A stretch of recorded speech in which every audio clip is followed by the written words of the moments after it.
भक्ति मार्ग के जितने भी शास्त्र बनाए गए हैं उनमें जो कुछ बताया गया है वो सब मिक्सचरिटी तुम बच्चों को सुनना ही नहीं। अनेकों के लिखे हुए हैं, अनेकों के मुख से बोले गए हैं कि एक के मुख से बोले गए और लिखे गए, अनेकों के मुख से बोले गए। तो बेविचारी ज्ञान हुआ, आप बेविचारी हुआ, बेविचारी ज्ञान हो गया, है ना। तो ऐसे नहीं कि कान बंद कर देना है कि भाई मुसलमानों की तरह बहुत ऊपर को मुख करके अल्लाह हो अकबर, तुम तो ऊपर ही रहते हो, नीचे कभी आते ही नहीं। नहीं, कान बंद करने की बात नहीं है। जो कहते हैं वो अल्लाह मियाँ को पुकारते हैं, उनको भी समझाना है। ये जो भी है शास्त्र वगैरह बने हुए हैं ना, जिन शास्त्रों में तुम भगवत गीता को कुरान से भी अच्छा ज्ञान का भंडार मानते हो या नहीं?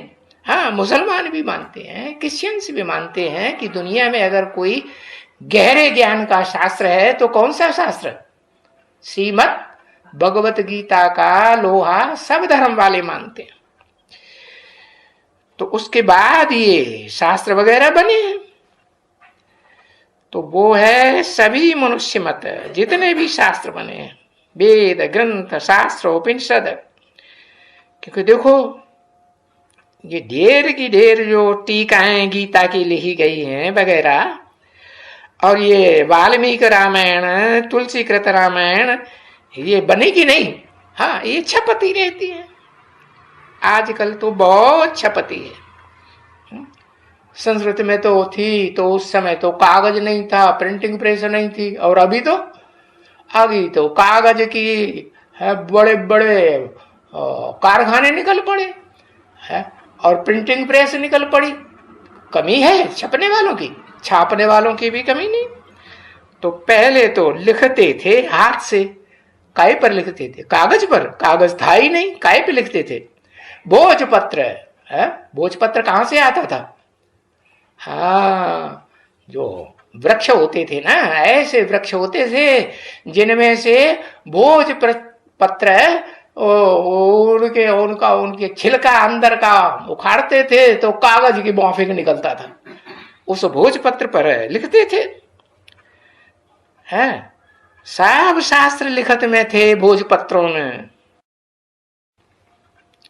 अरे ये जो ग्रंथ भी मोटे मोटे ग्रथित किए हुए ग्रंथ किसे कहा जाता है?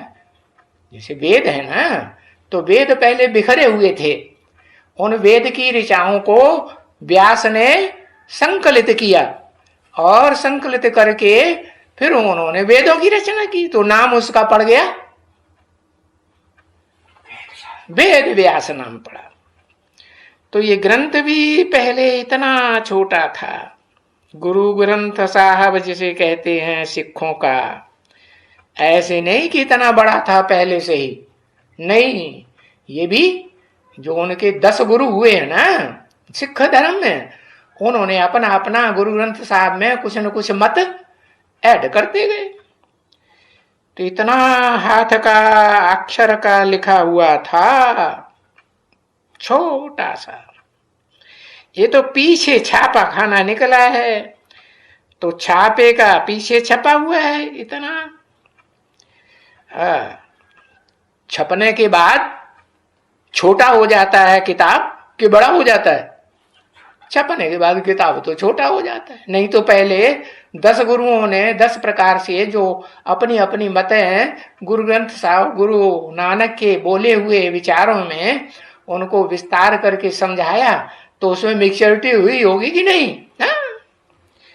तो फिर उनको बड़ा करके इतना कर दिया है। अब ये तो सब जानते हैं कि हाथ के अक्षर बड़े होते हैं या प्रिंटिंग प्रेस में छपे हुए अक्षर बड़े होते हैं? हाथ के लिखे हुए अक्षर तो बड़े ही होंगे, कागज भी, भोजपत्र भी बड़े बड़े होते थे।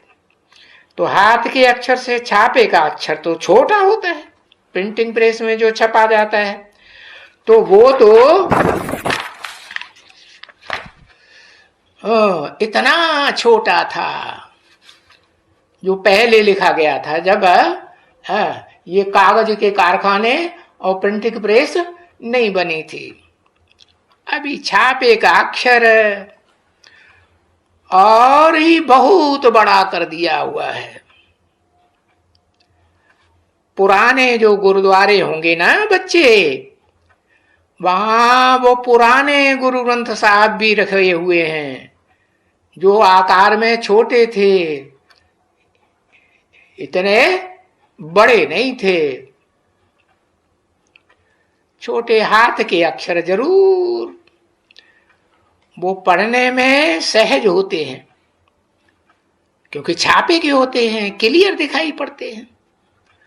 और वो जो हाथ से लिखे हुए अक्षर होते थे ना, वो तो सबकी हैंड राइटिंग अलग अलग होती है कि एक जैसी, अलग अलग हैंड राइटिंग, तो वो थोड़ा समझने में पढ़ने में डिफिकल्ट होते हैं। 23 जुलाई 1968 की प्रातः क्लास का 6ठा पेज। तो तीसरी लाइन में बोला, तो दिन प्रतिदिन ये समो तमो प्रधान झूठ ग्रंथ बनते गए हैं वेद शास्त्र। ऐसे नहीं कि ये सिखों का ही गुरु ग्रंथ साहब बड़ा बन गया है।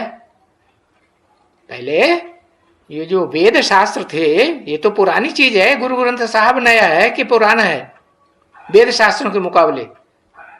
है पुराना है गुरु ग्रंथ साहब है।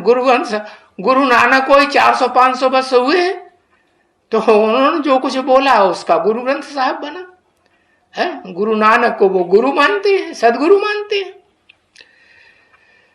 तो ये सब तमो प्रधान ग्रंथ बनते गए, शास्त्र बनते गए।